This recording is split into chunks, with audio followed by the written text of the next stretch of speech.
ng paraan yung utang sa inyo ng lungsod ng Maynila. 26 million ang utang sa inyo. Nagkompromiso na ako kay General Guzman at sa mga opisyalis ninyo. May awaan Diyos, bigyan nyo lang ako ng konting hingahan dahil nabulunan ako Negative 11 billion na yun Pero first things first. No, yun naman ang akin. At yung ibang kakailanganin ninyo, may inuuhan ako, may iba naman ipanghihingi ko. Tapos yung mga ipatutupad, alam na rin ng inyong general, aabisuhan na rin kayo ng inyong mga opisyales. But of all these things, let's focus on two things. The basic one. Ito yung pinakamadali. Linisin ng Maynila ng kadugyutan. Pangalawa, magkaroon ng kapanatagan ang pamumuhay sa lungsod ng Maynila. So, yung pangalawa, kailangan ko kayo. I cannot do it alone.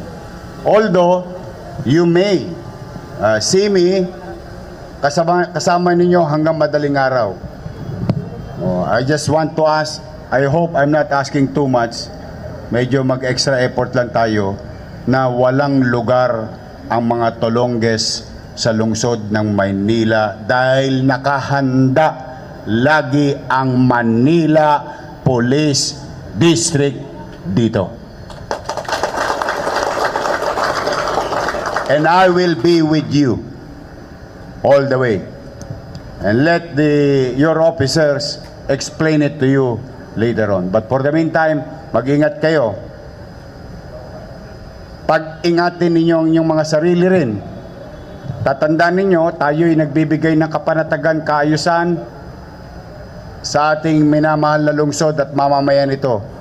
Pero kung gaano kahalaga yung tungkulin natin sa taong bayan, gusto kong iparamdam sa inyo, mahalaga din sa akin ang buhay nyo.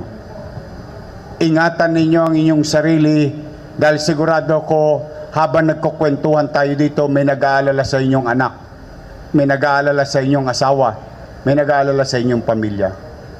We will not tolerate criminals. Kung gusto nilang sumabay, kaya ba natin sila sabayan?